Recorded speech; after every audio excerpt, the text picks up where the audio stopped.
नमस्कार, आज की फाइट में आपका बहुत बहुत स्वागत। मैं हूं आपके साथ अनुराग सक्सेना। आज का मुद्दा, राजस्थान में इस साल नवंबर में निकाय और अगले साल पंचायत चुनाव प्रस्तावित हैं। कांग्रेस अभी से आगामी निकाय और पंचायत चुनाव की तैयारी में जुट गई है। कांग्रेस ने अभी से चुनाव की रणनीति बनाने पर मंथन शुरू कर दिया है। दरअसल 7 विधानसभा सीटों पर हुए उपचुनाव में कांग्रेस को मात्र दौसा की एक सीट मिली थी। ऐसे में कांग्रेस अब निकाय और पंचायत चुनाव में शानदार प्रदर्शन करने की तैयारी कर रही है और करारा जवाब देना चाहती है। लिहाजा अभी से कांग्रेस ने अपने नेताओं और कार्यकर्ताओं को चार्ज करना शुरू भी कर दिया है और इसके लिए पार्टी जल्द ही कई बड़े फैसले भी लेने जा रही है। बताया जा रहा है कि बीजेपी में गए बागियों को कांग्रेस घर वापसी करवा सकती है। चुनाव से पहले कांग्रेस छोड़कर गए कई नेताओं की घर वापसी हो सकती है। सियासी और जातिगत समीकरण को साधते हुए कई नेताओं की ज्वाइनिंग होगी। इधर बीजेपी ने कहा है कि वो सरकार के बेहतर कामकाज की वजह से मजबूत स्थिति में है और निकाय पंचायत चुनाव में अच्छी सफलता हासिल करेगी। इसी पर करेंगे चर्चा, लेकिन उससे पहले ये महत्वपूर्ण रिपोर्ट आप देखिए।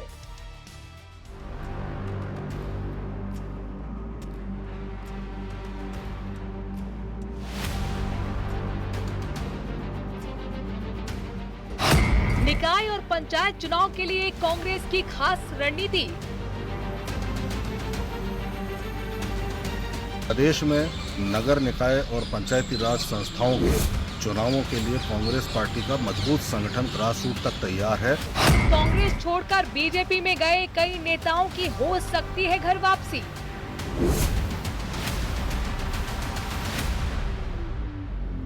यदि वो वापसी उनकी करनी है तो वो आलाकमान स्तर पर ही उसका निर्णय होगा। सियासी और जातिगत समीकरणों को देखकर नेताओं की होगी ज्वाइनिंग। आगे आने वाले निकाय और पंचायत चुनाव के लिए भी भारतीय जनता पार्टी का कार्यकर्ता तैयार है और आगे जो संगठन ग्रास रूट तक बनाया गया है वो सारे वर्कर्स इन चुनावों में अपनी पूरी ताकत के साथ जनहित के मुद्दों को लेकर कांग्रेस जिलों में करेगी विरोध प्रदर्शन।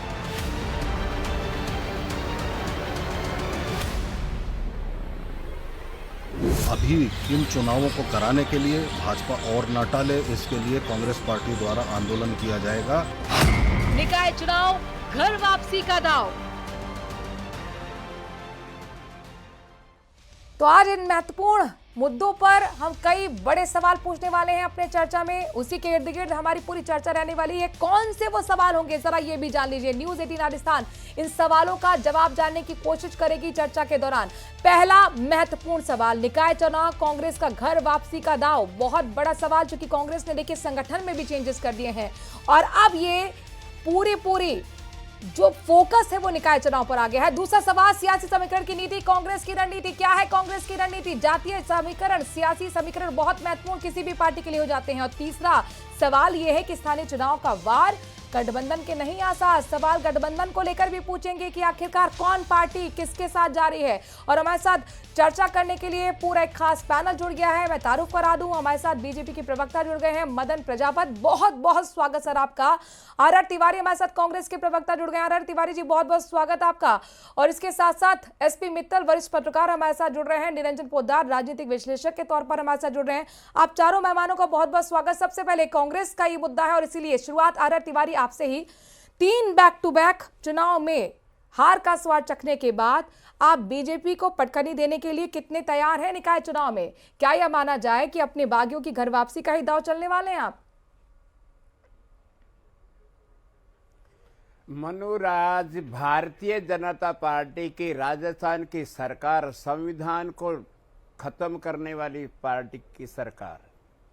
अरे चुनाव तो पंचायत राज के हो जाने ही चाहिए थे 6 महीने पहले, लेकिन भारतीय जनता पार्टी के 1.5 साल की सरकार ने राजस्थान के 8 करोड़ जनता को क्या दिया, ये तो मदन प्रजापत बताएंगे एक लाइन में।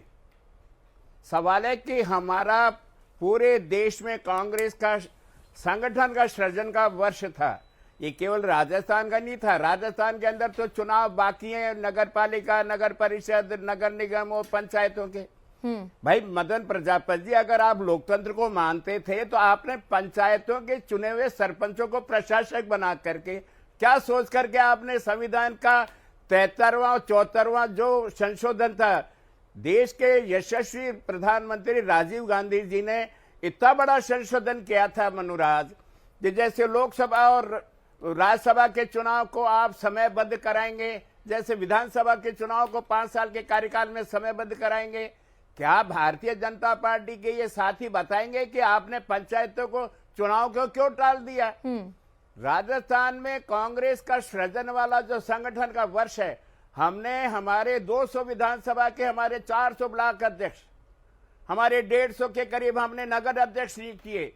पहली बार हमने मंडल अध्यक्षों को बनाया, 2200 नगर हमने मंडल अध्यक्ष बनाए और सबकी कार्यकारिणियां बनाई है।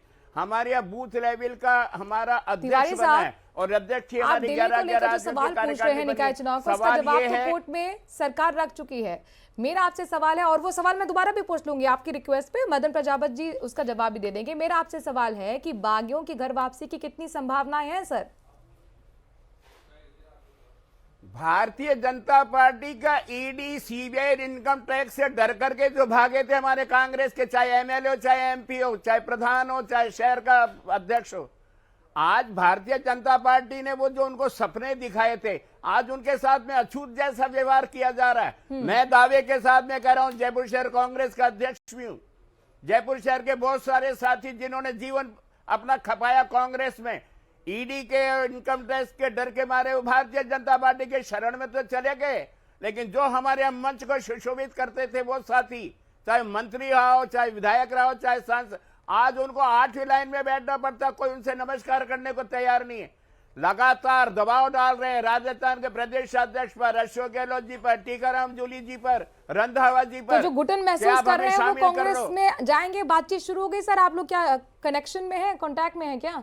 अरे वो तो रोज कर रहे हैं, लेकिन हमने उनसे पूछा है, रंधावा जी ने कहा भाई पहले आप गए क्यों थे? आपका जो मान सम्मान पार्टी ने दिया, आपको जो हैसियत दी, आप हैसियत को छोड़ करके चले गए। बड़ा स्टेटमेंट दे दिया मदन प्रजापत जी। ये फैसला तो रंधावा जी के कांटेक्ट में है बागी, वो ये कह रहे हैं कि अब आप लोग सोचिए, आप जिनको एसेट के तौर पर लाए थे, लोगों के साथ ठीक है सर, ठीक है, ओके सर, लाओ लश्कर के साथ लाए थे, अब वो तो चले जाएंगे, घर वापसी कर लेंगे, तो आपके लिए तो मुश्किल हो गई सर। देखिए मनुष्य जी, ये भारतीय जनता पार्टी का बड़ा परिवार है। यदि कोई आता है तो हम उसका स्वागत करते हैं और जाते हैं तो हमें कोई आपत्ति नहीं है। लेकिन जो आज इनकी पहली बार मैं आज आपको बताता हूं, ऐसा कुछ भी नहीं है, क्योंकि आज मैं देख रहा हूं कि राष्ट्रीय पार्टी जिसको कहते हैं, वो राष्ट्रीय पार्टी की स्थिति कहां आ गई है आज आके, कि इनके प्रदेश अध्यक्ष, कार्यकर्ता, लीडर ऑफ अपोजिशन, सबके चेहरे पे पंचायत राज का हार का डर साफ और साफ नजर आ रहा है। अरे कराओ तो सही, आप पहले तो बताओ कि आपने पंचायत के चुनाव टाले क्यों? मैं कह रहा हूं मनुराज, चुनाव पंचायत का सरपंच प्रशासक कैसे बन गया? आप मदन प्रजापति सिंह से पूछो, ये लोकतंत्र का कौन सा ढांचा है जब आप चुने हुए सरपंच को आप प्रशासक बना देते हो? ये संविधान विरोधी है या नहीं? जी बोलेंगे, मैं भी बोलूंगा आपके चैनल पे। मैंने तिवारी जी को टोका नहीं है एक बार भी, ये सब जगह चले गए। और मैं समझता हूं कि डिबेट की गरिमा तिवारी जी जैसा व्यक्ति नहीं रखेगा तो ये कांग्रेस के बाकी प्रवक्ताओं को क्या सीख देंगे। बहुत सीनियर प्रवक्ता, बहुत सीनियर नेता हैं आप तिवारी जी, मैं आपका बहुत सम्मान करता हूं, इसीलिए मैंने बोला नहीं। और मैं बड़ी विनम्रता से आपसे आग्रह करता हूं कि जनता के ऊपर छोड़िए वो सही या गलत का। आपने बोला, मैं उसका जवाब दे रहा हूं, आप भी उसकी सुनने की क्षमता रखिए। मेरे को मालूम है कांग्रेस में क्षमता नहीं है, लेकिन आप में होनी चाहिए। मैं ये कह रहा हूं कि आज जिस तरीके से राजस्थान के प्रदेश अध्यक्ष, पूरे नेता, और अभी अभी तिवारी जी के चेहरे पे भी जो हार का डर नजर आ रहा है पंचायत राज के चुनावों का, वो साफ दिख रहा है। आप देखिए उपचुनाव के अंदर 6 में से 4 सीटें भारतीय जनता पार्टी जीती, और इनके जो 4 सीटें थी उसमें क्या मिला, जमानतें भी जब्त हो गई इनकी। 36 में से 28 उपचुनाव पंचायत के भारतीय जनता पार्टी जीती। यह दर्शाता है कि राजस्थान की जनता ने माननीय मुख्यमंत्री जी के कार्यों के ऊपर मोहर लगा दी है और कांग्रेस के कुशासन और जिस तरीके से कांग्रेस की स्थिति है उसको नकार दिया है राजस्थान के अंदर। तिवारी जी कह रहे हैं चुनाव करवाएं। तिवारी जी, आपके पूर्व मुख्यमंत्री अशोक गहलोत जी सदन में खड़े होते हैं, ये जिला, वो जिला, फलाना जिला, डिमका जिला, वो जिले बनाए थे, उसके हिसाब से परिश्रमण भी होएगा, जिला परिषद की बाउंड्रियां भी चेंज होगी, अरे जिला प्रमुखों का भी चेंज होगा। इसीलिए होता है पंचायत का पुनर्गठन नहीं कर पाए, नगर निगम का पुनर्गठन नहीं कर पाए, परिषद का, नगर पालिका का, ये केवल रिव्यू कर रहे हैं। मैं कह रहा हूँ आपके खर्रा जी ने कहा हम ऐसा करेंगे। अरे क्षमता, मैं कह रहा हूँ कराओगे या नहीं कराओगे चुनाव? कांग्रेस के जैसे हो गए वो राहुल गांधी जी के टीम के हो गए। पंचायत के और स्थानीय निकाय के चुनाव करवाओगे कि नहीं कराओगे? अरे तिवारी जी, जावड़ सिंह खन्ना विधानसभा में कह चुके हैं, सदन में कह चुके हैं, नवंबर की बात वो कह चुके हैं, और आप ही के नेता प्रतिपक्ष के सवाल के जवाब में उन्होंने कहा था। ठीक है सर, एसपी मित्तल साहब को मैं लेकर आऊंगी। सर वक्त मेरे पास कम है, मुझे सभी गेस्ट के पास आना होगा। सर बहुत धैर्य के साथ पे चर्चा सुन रहे थे, बीनी सी मुस्कान भी है, जाहिर तौर पर आप रणनीति को समझते हैं, तमाम पार्टियों के वहां की राजनीति को भी समझते हैं, इसलिए मेरा आपसे सवाल है किसका पलड़ा भारी इस बार आपको दिख रहा है? आंकड़े हमारे साथ सामने विधानसभा के भी हैं, उपचुनाव के भी हैं, और स्थानीय निकाय चुनाव जो हुए थे उसके भी हैं, जिसमें कांग्रेस को करारी शिकस्त करनी पड़ी थी। लेकिन जिस तरह से संगठन में काफी बड़े चेंजेस इस वक्त कांग्रेस के देखने को मिले हैं, बड़े बड़े बयान आए हैं, क्या लग रहा है इस बार मुकाबला कहां तक जाएगा? देखिए मनोज जी, जो वन स्टेट वन इलेक्शन का जो अभियान है सरकार का, उसके तहत क्या नाम से इन चुनावों को टाला जा रहा है। तिवारी जी अभी पूछ रहे थे कि क्या कारण है कि भारतीय जनता पार्टी चुनाव नहीं करा रही, तो मुझे ऐसा लगता है शायद वन स्टेट वन इलेक्शन के तहत क्या नाम से इन चुनाव को, जो पंचायत राज के जिनके कार्यकाल पूरा हो गया और स्थानीय निकाय के भी क्या नाम से बहुत से संस्थाओं के कार्यकाल जो है पूरा हो गया, उनको भी वहां पे प्रशासक नियुक्त किया गया, तो अच्छी बात है। देखिए राजस्थान में यदि वन स्टेट वन इलेक्शन के तहत पंचायत राज के और स्थानीय निकाय के चुनाव यदि मनु एक साथ होते हैं, तो मुझे लगता है कि इसको सभी राजनीतिक दलों को इसका स्वागत करना चाहिए। लेकिन इसमें जो महत्वपूर्ण जो आपने जो सवाल उठाए उनका मैं जवाब देना चाहता हूँ।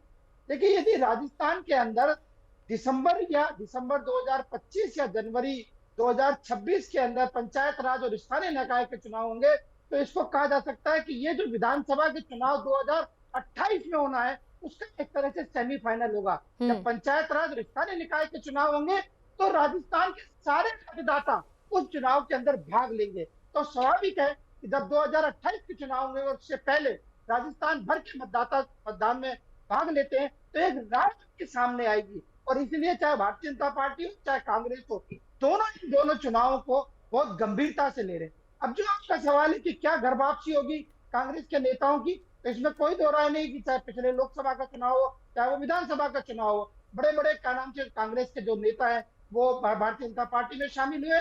और तिवारी जी का जैसा कहना है कि ईडी और एजेंसियों के डर के मारे गए, वो एक अलग बात हो सकती है। लेकिन बहरहाल ये बात सही है कि बहुत सारे बड़े बड़े नेता गए, उनमें कुछ 2-4 लोगों के नाम है, जैसे लालचंद कटारिया है, महेंद्रजीत सिंह मालवीय है, राजेंद्र यादव है, खिलाड़ी लाल मीणा है, रिशपाल मिर्जा है, ज्योति मिर्जा है, ये बड़े बड़े कांग्रेस के दिग्गज नेता रहे। मनु जो क्या नाम से भाजपा में शामिल हो गए। अब ये कहा जा रहा है कि उनका भाजपा में दम घुट रहा है, जैसा अभी क्या नाम से तिवारी जी ने बताया कि वो क्या नाम से कांग्रेस के नेताओं के संपर्क में, और ये कहते हैं कि हमें क्या नाम से वापस कांग्रेस में आना है। अच्छी बात है यदि कांग्रेस उनको लेती है, ठीक है।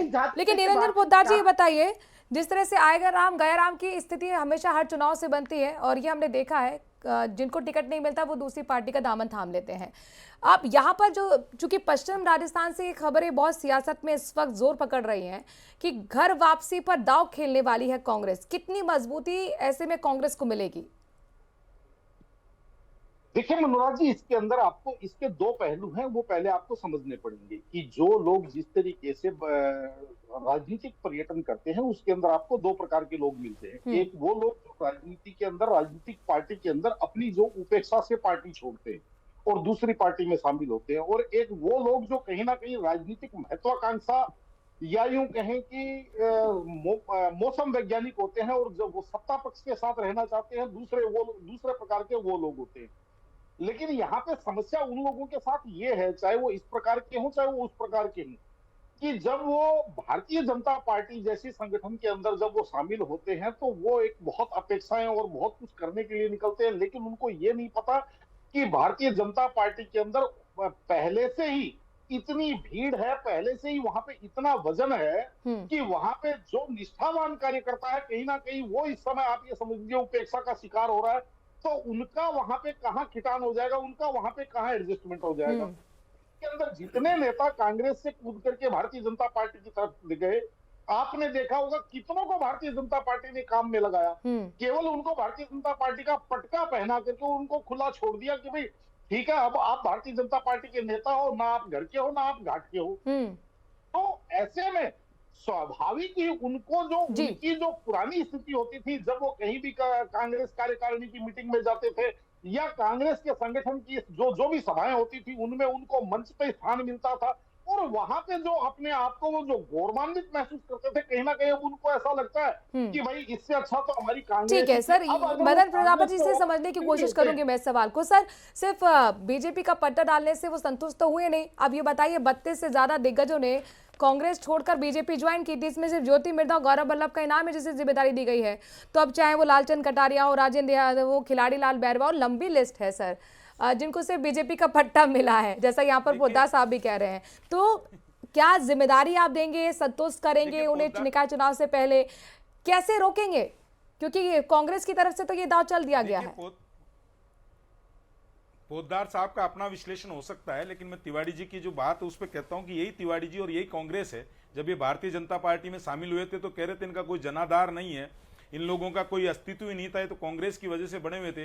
जब आज वो बीजेपी में आ गए तो पलक पावड़े पिछा के, झोली बिछा के और कनक डंडोत अध्यक्ष से लेके और प्रभारी तक कनक डंडोत कर रहा है कि हमारे पास वापस आ जाओ, हमारे पास वापस आ जाओ।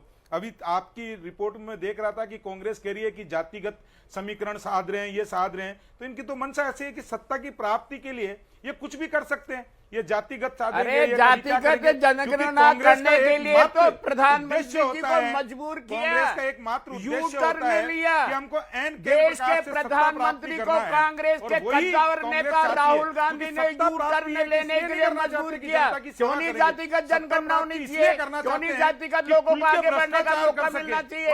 आप जातिगत जनगणना के खिलाफ हो क्या? आप बताओ मदन प्रजापति, जातिगत अगर नेता आगे बढ़ते तो आपको तकलीफ होती है क्या? मैं बता दूंगा। अभी जो कह रहे थे विश्लेषण में, मैं कांग्रेस के नेताओं की स्थिति बताता हूं आपको। कमजोर राष्ट्रीय अध्यक्ष, लाचार प्रदेश अध्यक्ष और निराश कार्यकर्ता, ये स्थिति कांग्रेस के अंदर है। नड्डा जी का कोई विकल्प तो बताओ। कमजोर आप ये बताओ, आप 4 चेहरे वाले भारतीय जनता पार्टी के नेताओं कार्यकाल पूरा रखोगे? आज तक वो राष्ट्रीय जेपी नड्डा का कोई विकल्प है क्या? आप जो चुनाव हो गए क्या? इसलिए बोल रहा हूं, अरे आप तो पार्टी भी डिफेंस वाले हो, मोदी जी के गुणगान करके उसको हिंदू और मुसलमान कब्रिस्तान और शमशान के नाम पर जीत जाते हो। आपकी मिसकॉल पार्टी है, आपका कोई अस्तित्व नहीं है, केवल मोदी के करिश्मे के नाम पर आप कब तक देश को आप लूटते रहोगे? आपका संगठन छत्तीस सीटों पर बीजेपी सर, इसमें आपने कितनी सीटें जीती? 7 से 8। आरएल तिवारी को लेकर आइए। आरएल तिवारी साहब, मेरा सवाल सर, बहस में ना उलझे सर, फैक्ट्स के साथ मुझे बताइए। अब यहाँ पर जब 32 से ज्यादा दिग्गजों ने कांग्रेस छोड़कर बीजेपी का दामन थामा था, मदन जी 1 मिनट, तो उस वक्त ये डोटासरा ने कहा था ये हमारे थे ही नहीं, ये चले गए, ठीक है, अच्छा रहा। फिर आपने जो ड्रास्टिक चेंज अभी अपने संगठन में किया है, उसमें एक बात भी निकल कर आई कि आस्तीन के जो सांप है उन्हें हम अब हटा रहे हैं, निष्क्रिय लोगों को हटा रहे हैं, जो पार्टी की नीतियों पर नहीं चल रहे थे, विचारधारा के साथ नहीं थे, हम उन्हें हटा रहे हैं, वो गद्दार है हमारे लिए। तो अब आप घर वापसी भी करा रहे हैं बागियों की, आपने ये खुद अभी स्वीकार किया, तो ये तो थूक को चाटने वाली बात हो गई ना। ऐसा नहीं है मनुराज, एक बात सुनो, अतिथि देवो भव। हमारे थूक के चाटने वालों को केंद्र में मंत्री बना रखा है, हमारे चाटने वालों को आपने राज्यों के मंत्रिमंडल में ले रखा है। ये भारतीय जनता पार्टी का चरित्र चेहरा है। अगर आस्तीन का भाजपा का स्लीपर सेल कांग्रेस में रहेगा, हम उनको बाहर का रास्ता दिखा रहे हैं। कार्यकर्ताओं को लंगड़ा घोड़ा कांग्रेस के अंदर जो बीजेपी का एजेंट है, हमने उनको बाहर निकाला है। मैंने क्या कहा, मजदूर है नेताओं को आपने ईडी के डर के मारे, बंद कर दिया, उनका आपने डराया इसलिए चले गए। तो ये कार्यकर्ताओं ये डराओ धमकाओ राज करो का जो नया फॉर्मूला, राहुल गांधी और सुनो मनोराज, डराओ धमकाओ और राज करो। तिवारी जी एक चीज पूछता हूं, शमशान में और कब्रिस्तान में आप फर्क डाल दो, हिंदू और मुसलमान के नाम पे वोट ले लो। भारतीय जनता पार्टी का कोई अस्तित्व न था, न है, न रहेगा। केवल नरेंद्र मोदी के करिश्मे के नाम पर आप देश में राहुल गांधी का राज्यों में क्या करे करिश्मा? अरे वो हिंदू और मुसलमान का करिश्मा है। सुबह से शाम तक 36 करोड़ की बात करते हैं, कौन सी डिबेट सारे धर्म की बात कर रहे हैं। सुनो ना तिवारी जी, सुनो, वो गोविंद सिंह डोटासरा जी का इस बार पंचायत चुनाव में भी गमछा घूमेगा क्या? क्योंकि जहां अरे गोविंद सिंह डोटासरा जीतेंगे का आप गमछा चुनाव घूमा तो है, कराओ, पर वहां हार का आपको मदन स्वाद जी, चखना पड़ा चुनाव है। कराओगे या विधानसभा नहीं चुनाव हार कराओगे? गए, उपचुनाव में जमानतें मैं जब्त हो कह रहा गई, हूं, पंचायतों के उपचुनाव में चुनाव 36 टाले में से आपने। 28 सीटें हार गए। तो वो जो पंचायतों का मोरिया चुनाव बोलता क्यों है टाला? वो गमछा मैन का निगमों गमछा का घूमेगा कि नहीं आपने घूमेगा? क्यों वेरिफिकेशन? गमछा हमको जरूरत ही नहीं अरे है। निगमों को आपने अरे क्यों अरे एक करने निगम की के बात टुकड़े करते हो? अशोक गहलोत जी को पता है क्या आपको? जब हार रहे थे जयपुर के टुकड़े कर दिए, कोटा के टुकड़े कर दिए, जोधपुर के टुकड़े कर दिए, आप क्या छोटे छोटे अल्पसंख्यक आप वार्ड क्या बना दिए करने आपने। वाले हो? 2-2 हजार के बताओ तो वार्ड सही। बना दिए, 2-2 मदन प्रजापति, आर.एस. तिवारी जी, एक एक करके सवाल करेंगे तो बेहतर होगा, एक एक करके बोलेंगे तो बेहतर होगा। दर्शकों तक आपकी पैरेलली बोलेंगे तो बात पहुंच नहीं पाएगी। एक मिनट, आर.एस. तिवारी जी नाराज मत होइए। मदन प्रजापति जब कुछ बोल रहे हैं तो आप भी शांति से जवाब दीजिए, बेहतर होगा। आप एग्रेसिव हो जाते हैं। मेरा आपसे सवाल है कि कई बार कांग्रेस की तरफ से ऐलान कर दिया गया है। मदन जी एक मिनट शांत हो जाएगा सर, आपकी जब बारी है तब बोलेगा। तो यहाँ पर तिवारी जी मेरा आपसे सवाल है कि अब आप कई बार ऐलान कर चुके हैं कि कांग्रेस आंदोलन करने वाली है, तो कब तक माने, सड़कों पर उतरेंगे, किन मुद्दों के साथ उतरेंगे? चूंकि निकाय चुनाव भी अब बेहद नजदीक आ गए हैं सर। कांग्रेस पर यही आरोप लगता रहा है कि चार्ज जब होती है कांग्रेस तो काफी डिले हो जाता है। मनु, कांग्रेस का संगठन का सृजन पूरा हुआ है।